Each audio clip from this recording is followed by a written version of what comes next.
ሰላም እንዴት ናችሁ? የተወደዳችሁና የተከበራችሁ የዩቲዩብ ቻናል ቤተሰቦች፣ እኔ ወጣት የሴፍ ብርሃኑ ነኝ። በስራዬ ነጋዴና የቢዝነስ አማካሪ።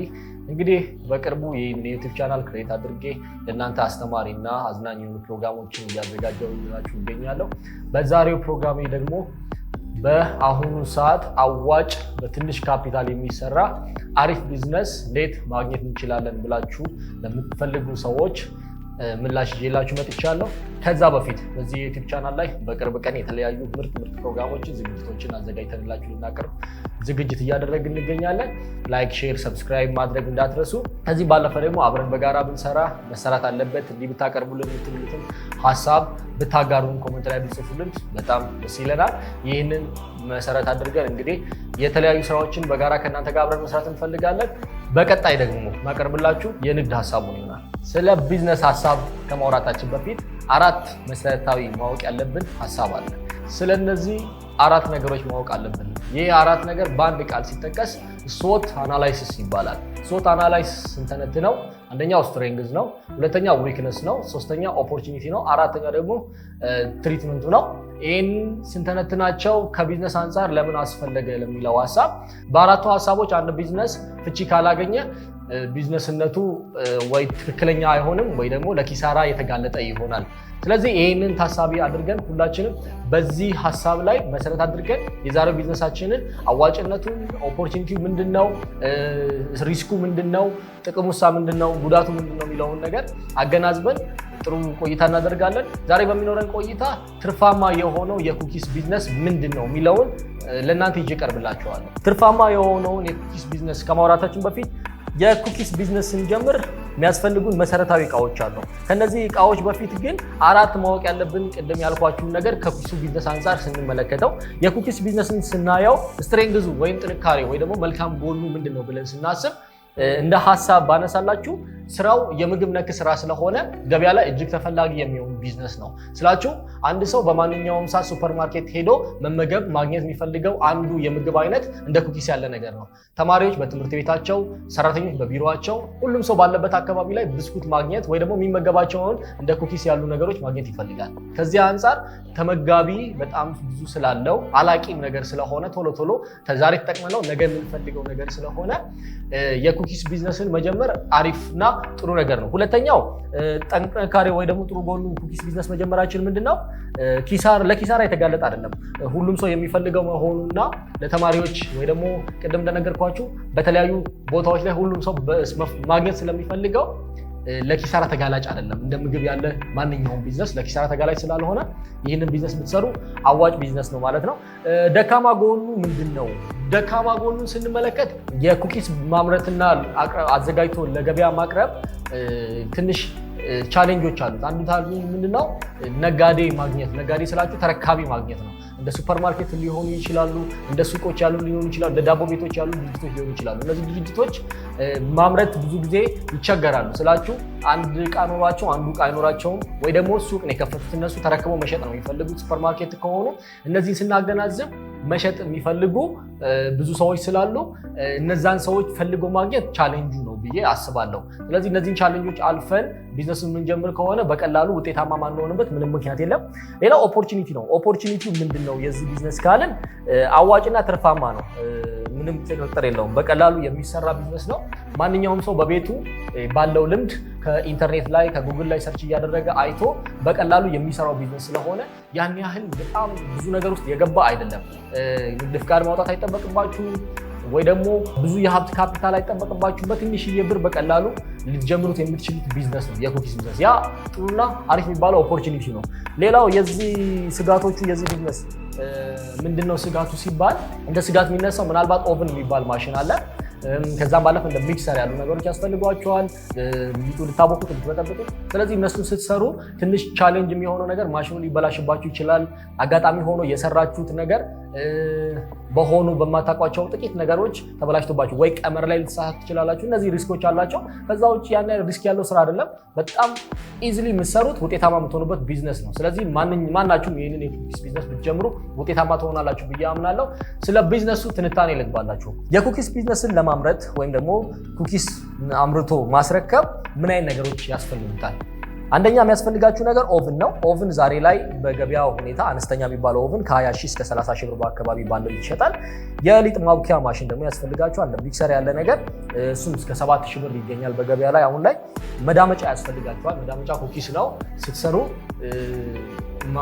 በደንብ ማሸት አለባችሁ፣ መታሸት አለበት ለኩኪሱ ጣዕምና ለኩኪሱ ውበት እንዲኖረው ማለት ነው። ሌላው ቅርጽ ማውጫዎች ያስፈልጋሉ። ቅርጽ ማውጫዎች በጣም ብዙ ስለሚያስፈልጋችሁ በትንሹ እስከ 7 ሺህ ብር ያስፈልጋችኋል። ታዲያ ይህንን ስላችሁ በትንሹ ስላችሁ እኔ አሁን ያወጣውለት አሁን በዚህ ሰዓት አንድ ሰው ተደራጅቶ ቢገባ ብዬ ነው በመካከለኛ ካፒታል ቢገባበት ብዬ ያወጣሁት የቢዝነስ ሀሳብ ነው ስላችሁ ዋጋ ያወጣሁት እኔ አናላይሲስ ሰርቼ ትርፍና ኪሳራውን የሰራሁት መካከለኛ ብዬ ነው። አነስተኛ ብዬ እስከ 20 ሺህ ብር ወድጄም የሰራሁት አለ። ሌላ ጊዜ ይህንን ኮመንት ላይ ከጻፋችሁልኝ አቀርብላችኋለሁ። የቅርጽ ማውጫ ያስፈልጋችኋል። ከዛ ባለፈ ደግሞ ስኳር ያስፈልጋችኋል። ስኳር ቢያንስ አንድ 50 ኪሎ ብትገዙ በአንድ መዳበሪያ ብትገዙ። ሌላው ደግሞ 4 ኩንታል ዱቄት ያስፈልጋችኋል ብዬ አስባለሁ። ኩንታል ዱቄት ዛሬ ላይ የተሸጠ ያለበት ብር 6500 ብር ነው። ገበያም ገብቼ ቼክ አድርጌላችኋለሁ። እኔም ዳቦ ስለምሰራ በዳቦ ቢዝነሴ ላይ በየቀኑ የምናስገባበት ዋጋ ስለሆነ 6500 ብር የተሸጠ ነው አንድ ኩንታል ስንዴ። ስለዚህ ይህን ታሳቢ አድርጋችሁ ምን ያህል ዋጋ ያስወጣል የሚለውን ስናሰላ ኦልሞስት 4 ኩንታል ከወሰድን 26 ሺህ ብር ይፈጅብናል። ስኳር 50 ኪሎ ከወሰድን 4 ሺህ ብር ይወስድብናል። 100 ኪሎ 8 ሺህ የተሸጠ የሚገኘው 80 ብር ነው። ፍላክቹዌት ስለሚያደርግ ያለውን ሁኔታ እናንተ እያያችሁ ያገናዘባችሁ መስራት ትችላላችሁ፣ ችግር የለውም። ማክሲመም ግን የስኳር ዋጋ ከ90 ብር በልጦ አያውቅም። እስከ ቅርብ ጊዜ ድረስ 100 ብር ማክሲመም የገባው፣ ሚኒመም ደግሞ እስከ 70 ብር ወርዶ ያውቃል።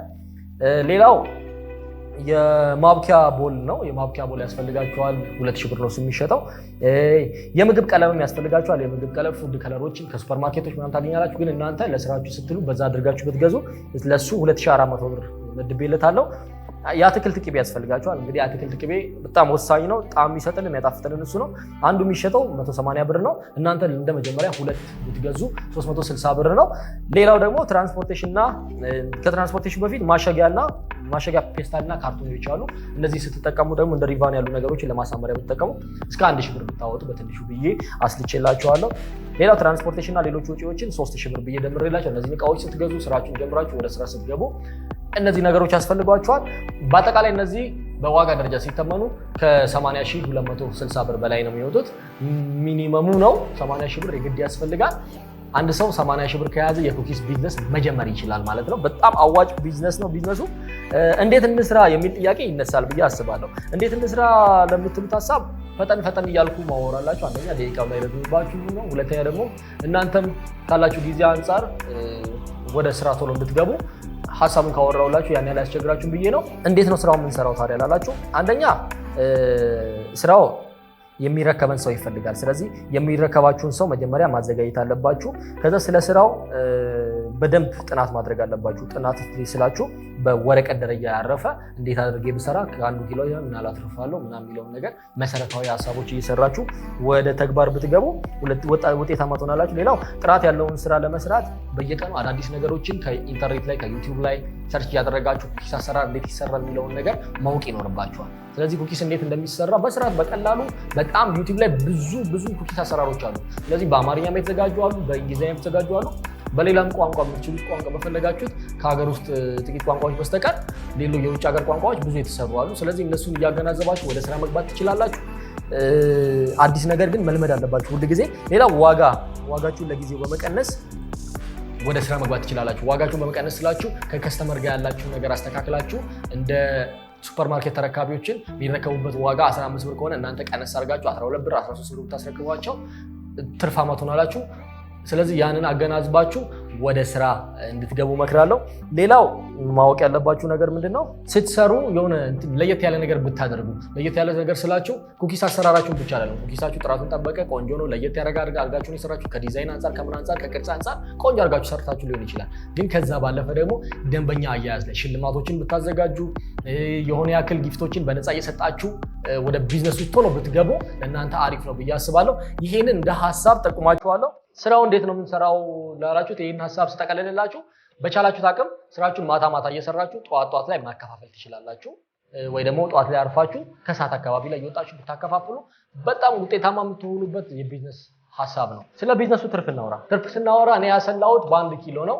1 ኪሎ ፍርኖ ዱቄት አብኩተን ውሃ ከለር ምናምን እነዚህ መሰረታዊ የምንላቸውን የኩኪስ መስሪያ እንለጋ ቅቤን ጨምረናቸው በአጠቃላይ ስንጠቀም እንዴት ነው የሚመጣው የሚለውን ነገር ስናሰላ ያወጣው ዋጋ አለ። ወጪው 1 ኪሎ ዱቄት በ65 ብር ብንገዛ ያትክልት ቅቤ አለ። ያትክልት ቅቤ 30 ብር ነው ለአንድ ኪሎ። እኔ ሰጀስት ያደረኩት ግራም አለው በመጠኑ ነው። እናንተ ያያችሁት መጨመር መቀነስ ትችላላችሁ። ስኳር 150 ግራም ያስፈልጋል ብያለሁ። 150 ግራም ስናሰለው ደግሞ 10 ብር አካባቢ ነው የሚመጣው። ሌላው የምግብ ቀለም ነው፣ ፉድ ከለር እስከ 4 ብር ሊፈጅባችሁ ይችላል። ይሄ ፉድ ከለር የሚባለው ነግራችኋል። በየአካባቢያችሁ ላይ ያለ ሱፐርማርኬት አለ፣ እዛ ሄዳችሁ መግዛት ትችላላችሁ። የጨው ዝም ብለን 1 ብር ብንሰጠው ብዬ አስቤያለሁ። ኤሌክትሪክ መብራት ይኖራል ሲበስል እንግዲህ ዝም ብሎ አይደል የሚመስለው። እሱን ታሳቢ አድርገን ሲንቀሳቀስ ያለውን ነገር 1 ብር ሰርቻለሁ። ውሃ ያስፈልጋል፣ ውሃ ስለሚጨመርበት ለሱም 1 ብር ሰጥቻለሁ። ትራንስፖርት 2 ብር ሰጥቻለሁ። ሰራተኛ ቢሰራ በ1 ኪሎ 1 ብር ሰጥቻለሁ። ማሸጊያልና ላስቲኮችን ካርቶኖችን በአጠቃላይ 5 ብር ሰጥቻቸዋለሁ። እነዚህን ታሳቢ አድርገን በአጠቃላይ ለ1 ኪሎ ስላችሁ እነዚህ ሁሉ ሲገቡበትና ሲጠቃለሉ በኪሎ ደረጃ 2 ኪሎ የሚያክል የኩኪስ እንትን ይወጣዋል፣ ብዛት ይወጣዋል። 2 ኪሎ ይወጣዋል ስላችሁ ውሃ አለ፣ እነ ፉድ ከለር አሉ፣ ለጋ ቅቤ አለ። እነዚህ በአጠቃላይ እነ ስኳር ሲጨመሩበት ግራሙ እየጨመረ ይመጣና በጣም አዋጭ ይሆናል። ብዙ ጊዜ ከውሃ ጋር የሚቀላቀሉ ቢዝነሶች አትራፊ የሚሆኑበትም ዋነኛ ምክንያት የውሃውና ከዋጋ ተያይዞ ያሉ ግብአቶች የምንጨምራቸው ርካሽ በመሆናቸው እነሱ ናቸው የአንድን ቢዝነስ ትርፍ የሚጨምሩት። ለምሳሌ እንደ ሳሙና ያሉ ቢዝነሶች፣ እንደ ዳቦ ያሉ ቢዝነሶች በብዛት ሲሸጡ አትራፊ የሚሆኑበት ምክንያት ከውሃ ጋር ተቀላቅለው ስለሚሸጡ ነው። ስለዚህ እሱን ታሳቢ አድርገን በአጠቃላይ የ120 ብር ጠቅላላ ወጪውን እናወጣለን በ1 ኪሎ ማለት ነው። ትርፉን ስንሰራ ስናሽግ ምናምን በ120 ግራም ብናሽግ አንዱ 120 ግራሙን ከ11 ብር እስከ 12 ብር። አሁን ገበያ ላይ ገብቼ አጥንቼ ነበር የመጣሁት። ትናንትና ባለኝ ጊዜ ጠይቄ ነበር ሱፐርማርኬት ላይ የ120 ግራም አንድ የኩኪስ ዋጋ ስንት ነው የሚሸጠው ብዬ ሳጣራ የመጣልኝ ዋጋ በ18 ብር ነበር የሚሸጡት እነሱ። 20 ብር የሚሸጥ አጋጥሞኛል፣ 15 ብር የሚሸጥ አጋጥሞኛል። ታዲያ እንደ ጥራቱ ነው የሁሉ ነገር። 30 ብር የሚሸጥ አጋጥሞኛል። እንደ ጥራታችሁ ነው ስላ እንደሰራችሁት ምርጥ ኩኪስ ተቀባይነታችሁ እየጨመረ እንደ ብራንዳችሁ እያደጋችሁ ትሄዳላችሁ። ታዲያ ይህንን ስላችሁ እናንተ ስታስረክቡ 5 ብር ወይ 4 ብር ዝቅ ብላችሁ ነው የምታስረክቡት። ስለዚህ 11 ብር ወይ 12 ብር ታስረክቡ ትችላላችሁ። እኔ 11 ብርም 12 ብርም ብታስረክቡ ብዬ ሰራሁትና 2 ኪሎ ብትሰሩ 1 ኪሎ ነው የሰራችሁት፣ 2 ኪሎ ይወጣዋል ብያችኋለሁ። 2 ኪሎ ብታወጡ በ1 ኪሎ ዱቄት 16 ፍሬ ታሽጋላችሁ። 16 ፍሬ ያሸጋችሁ ማለት ያሸጋችሁት ኩኪስ 16 ፍሬ ከሆነ በ11 ብር ብታባዙት ወይ ደግሞ በ12 ብር ብታባዙት 176 ብር ወይ ደግሞ 192 ብር ይመጣል። ታዲያ ይሄ የመጣላችሁን በአጠቃላይ ዋጋ ከ1 ኪሎ የመጣላችሁን ዋጋ ስትቀንሱት ከገበያችሁ ጋር ገበያችሁ ስላችሁ የሚሸጡበት ዋጋ 11 ብር ወይ 12 ብር ብያችኋለሁ። የመጣው ይህ ዋጋ 176 ብር እስከ 192 ብር ነው። ቅድም ነግሬያችኋለሁ 120 ብር የመጣ ዋጋ አለ በአጠቃላይ ጠቅላላ ወጪው። ስለዚህ 176 ብር ወይ ደግሞ 192 አቨሬጁን ብንወስደው 184 ብር ይመጣል። ከ184 ብር ላይ 120 ብር ብንቀንስ የምናገኘው ትርፍ 64 ብር ይሆናል ማለት ነው። ስለዚህ ከ1 ኪሎ አንድ ሰው 64 ብር ካተረፈ ከ10 ኪሎ በትንሹ ማለት ነው ከ10 ኪሎ 640 ብር ያተርፋል ማለት ነው። 640 ብር በጣም ቀላል ትርፍ አይደለም፣ በጣም ብዙ ትርፍ ነው።